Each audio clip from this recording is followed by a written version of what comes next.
Eva was reading the May 1998 edition of Harper's Bazaar at the dance studio's front desk and flexing her hamstrings unconsciously when a fantastically tall, olive-complexioned man approached the entrance. As he stepped into the studio, a light chime heralded his entrance. The man's head was clean-shaven, and he wore a full suit in downtown Detroit on a weekday. He had to duck his head slightly as he entered the doorway. The visitor carried a brown leather briefcase. He wore stylish sunglasses and was quite handsome. "Hello?" he smiled solicitously. He was right on schedule. "I suppose you're my new accountant," Eva murmured, feigning disinterest and scratching her neck. She continued flicking through the pages of the magazine, although she was no longer reading. "Yes, Miss Ashner, nice to meet you. I'm Abraham Azizi." Her grandfather hired a Lebanese accountant? She goggled up at the man, flabbergasted. Wasn't Poppy full of surprises? "Hello." She rose and stepped around the desk. "Thank you for coming." Abraham reached out to shake her hand. Eva was pleasantly surprised to find his palm lightly moist. Nervous, perhaps. She enjoyed disarming people, especially men. She found it rather effortless to accomplish, particularly when she wore her white leotards. "Sorry, when did Poppy hire you?" "About 3 months ago." Eva figured that meant he retained the accountant right after she bungled her tax records. "Ah," she smirked. The accountant glanced around. "Is anything wrong?" "Not at all. Very pleased to meet you, Mr. Azizi. Please, sit down." They sat together, Eva behind the desk and Abraham in the white formal chair facing her. It looked as though she were interviewing the CPA for a job, and Abraham sat with his long legs asprawl, like an underqualified candidate. But when he spoke, his voice was calm, composed. "My assignment is to straighten out your finances. Your grandfather has thoroughly explained your business and personal affairs." "Affairs?" She smiled cryptically at him. "I meant the situation. You're a single parent. You have this business, but you're not breaking even. Mr. Ashner is supplementing your income. Is that correct?" She felt her chest turn crimson, blushing in embarrassment. "Yeah, that's right." "Okay. I want to see your financial records, including all personal ones. We'll eventually create a new budget for you. We want this business to be self-sufficient, even if you personally continue to take money from your grandfather. Please, show me your books." He was all business now, stern and focused. She felt disappointed that her cat and mouse game had come to such a hasty conclusion, but also impressed. She couldn't remember the last time a man ordered her to do anything. Usually, things were the other way around. This would prove a challenge. Eva excused herself to retreat into a back room, returning with a couple of banker's boxes filled with papers. She and Abraham spent the next 3 hours poring over her ledger, enrollment records, the wads of crumpled receipts and invoices she carelessly threw together during the tax season.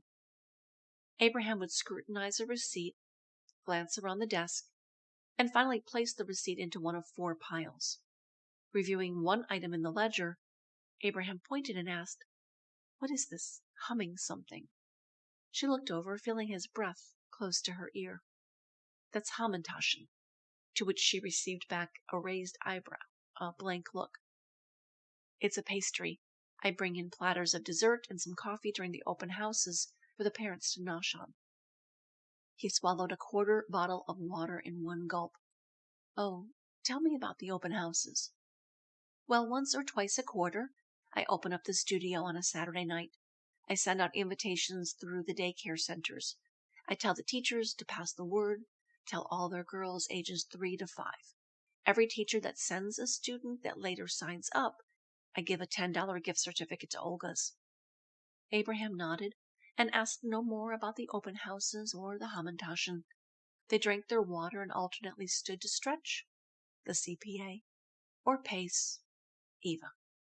At 4:40 that afternoon, He snapped his briefcase shut and stood up. She gazed up at him, a tall man with hazel eyes and lightly bronzed skin, wearing a $700 suit. The sunlight outside was transforming as day slowly started to slide away and vehicles whizzed by in rush hour traffic. He jostled his car keys, pulling them from his suit pocket. "Well," he inquired, "are you coming?" She blinked. "Where?" "To dinner. We still have work to do." Struck by his forthrightness, but unwilling to surrender that easily, she shook her head. "My sitter can't stay." "Well, then pick up your daughter and meet me at Lashish at 6 o'clock. She arrived at the restaurant 13 minutes late, carrying Viva upon her hip. Eva was used to making people wait on her. Mr. Azizi was seated at a 4-person table, awaiting her arrival with a glass of iced mint tea in front of him.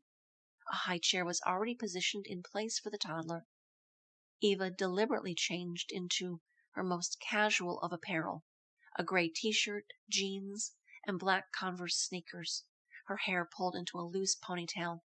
She wore no jewelry and no additional makeup than when they departed an hour and a quarter ago. "Appreciate it," she murmured as she settled Viva into the high chair and slid into the seat beside it. A waitress came by with ample Mediterranean hips and slow eyes, bringing pita and hummus to the table. As she waltzed away, Eva wondered out loud, "So, Mr. Azizi, what do you think?" "About what?" Abraham responded, with a twinkle in his saffron-flecked eyes. "About my financial situation, silly." She slid a few triangles of pita bread onto the tray for Viva. "Ah, yes, I think you're going to have to make some changes. Are you open to doing things differently?" "Oh, I suppose so." She paused as the waitress returned to take their order. Drolly, she recited, "Tonight's specials are the kofta wrap and the tomato kibbeh." Eva wrapped her hands around her glass of water. She looked at the accountant a good long minute while the server waited impatiently. Slowly, she raised up the menu, covering her face. "I'll have the chicken platter with extra garlic sauce." She smiled and lowered the menu to the table, slightly baring her bottom teeth. Abraham requested the lamb kebabs. The waitress took their menus and stomped into the kitchen, muttering something in Arabic to a squat man in a corner booth. Abraham sat with elbows to table and smiled as the baby fidgeted with the bread. "How old is she?" "She'll be 2 next month." Eva gently wiped a lock of hair from Viva's forehead and wiped a few breadcrumbs from her cheek and bib. Abraham offered her an extra napkin. "Is it tough, parenthood?" "No." Eva was almost pensive as she shook her head. "She's such an easy baby, and I have help. Not just the financial help, I mean." "Who watches her during the day?" "I have a sitter. She's the niece of my grandfather's housekeeper. Well, Carmen is more like family, and Tasha is her niece or something. She's a 19-year-old who isn't in school right now, and so she helps out when I'm at work." "What about her father?" Abraham sipped at his tea. She barely paused over that question. "Ben was Viva's father, my brother-in-law. He died before she was born." Her face was composed, but her lips quivered almost imperceptibly. Abraham restrained himself from blurting out all the questions that immediately jumped to his mind. He saw medical records for Viva Ashner that afternoon amongst Eva's receipts. Why hadn't she given the baby Ben's last name? My God, how had the grandfather reacted to such news? That couldn't have been a happy conversation, especially in light of the senior Ashner's, shall we say, temperament. How did Eva's sister feel about all this? Had Eva been in love with her brother-in-law? See, he knew a lot more about this family than he intended to volunteer at this moment, and quite a bit about their notorious grandfather. Abraham was referred to Michael Ashner almost 6 months ago. He now had a virtual dossier built up on the Ashner family, especially their financial history. But all those facts and figures, all the names and numbers and statements, could not have properly prepared the curious CPA for this confounding and stunning dancer with the dark, flashing eyes. She couldn't have known this, but he knew more about Eva's outer life than anyone else on earth. A man of accounts sees checks and balances, but he also intuits so much beyond the purchases that they make. He understands what those purchases represent. This often gave Abraham a powerful feeling. He met Mr. Eschner after an investment advisor at his firm had taken on his portfolio. The old man's financial advisor decided to move away unexpectedly a year or so ago, requiring new management. Michael Eschner had a significant sum in investments, but they were all cashiered when he came to their firm. Eschner worked with the new advisor at Abraham's firm on the investment side, but Abraham clamored to get into his accounts for months. He finally got a few minutes with the old man last fall. They began to work on his personal finances at the end of the year. But when Abraham realized there were 4 souls dependent upon Eschner for their financial well-being, his granddaughter and great-granddaughter along with 2 employees, he grew more curious. He started asking about this failing dance business. Finally, after April 15th arrived and a check had to be stroked to the Internal Revenue Service, Mr. Eschner confided about his younger granddaughter's financial situation. Abraham knew that the grandfather bought the business for Eva in the early 90s. The note for rent was paid by Eschner each month. Abraham also learned that a few years before, the old man paid $2,500 in escrow on a bungalow in Grosse Pointe Park and then canceled the check a week later. He reasoned that his client wanted to relocate Eva closer to his home in East English Village, but that Eva chose to stay in her current residence. Abraham also learned that Eschner had 2 special savings accounts specified as tuition. One was for the great-grandbaby and the other for Eva. It was not surprising, Abraham mused, that his client would hope for his younger granddaughter to further her education, even though he financially supported both her and her failing business. Michael Eschner evidently wanted more for Eva and wanted her to want more for herself, especially as a mother. Abraham also understood that his client was 87 years old. Mr. Eschner likely had little opportunity ahead to ensure his family's financial well-being.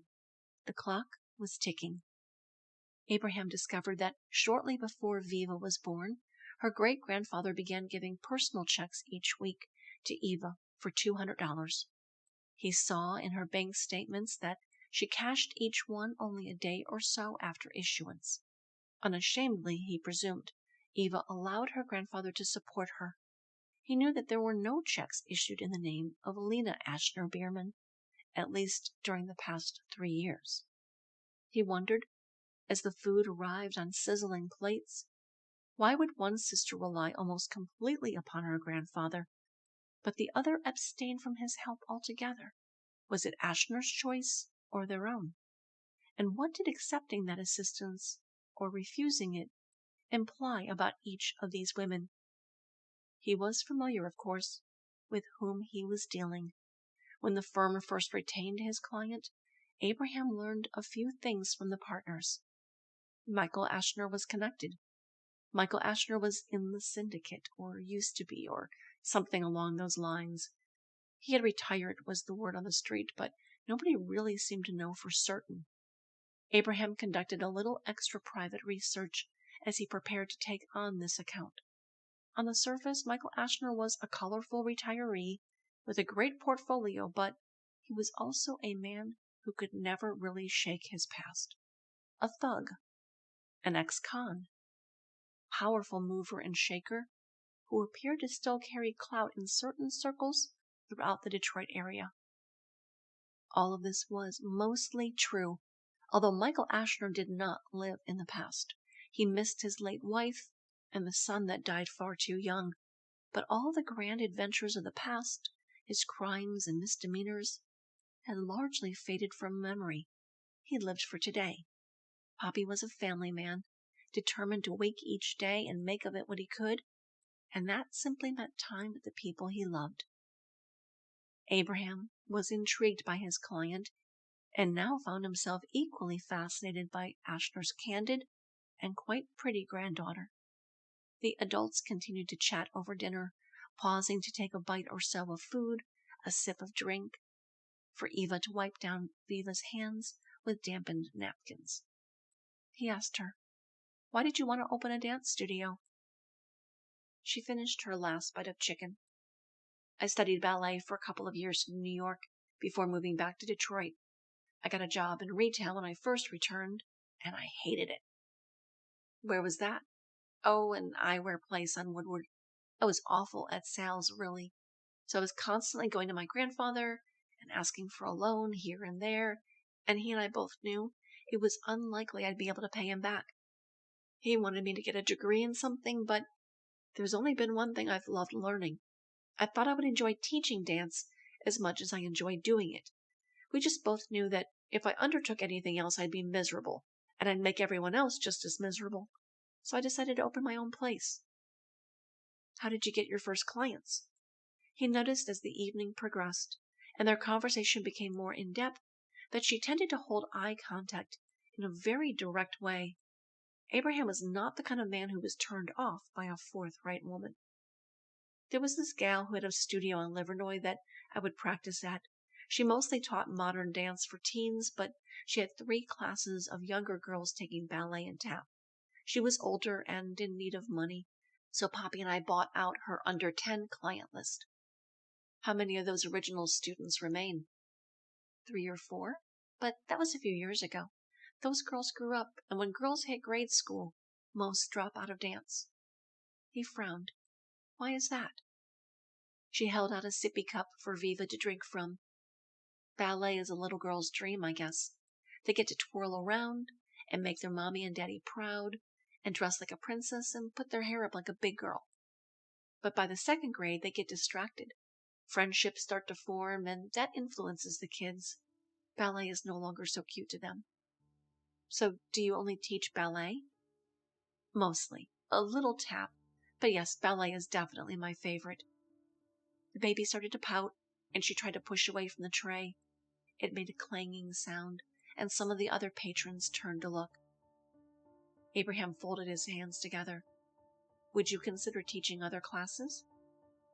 Eva was silent, a corner of her lip pulled inward, wrestling with her own ideas. "If I have to," she shrugged. "I hate to say it, but you have to." They sat in silence for several minutes while Viva sang and played with a spoon. Twice she rattled the cup in front of her. They'd been there over 2 hours. Only a handful of other patrons remained in the restaurant. "Well, I guess I should let you get home." Eva smiled and took a final sip of water. "Yes, it's late. Thank you for dinner and everything." Abraham stood. "You're welcome. I'll walk you to your car." Eva gathered her belongings, and Abraham held the door open for her as they walked outside. He watched as she buckled Viva into her car seat and handed the child a purple lizard to play with. The adults shook hands amiably and declared good night to one another. It was 8:27 p.m. The moon was a silver thread dangling in the dark spring sky. Abraham Azizi waited until Eva pulled out of the parking lot before getting into his sports car.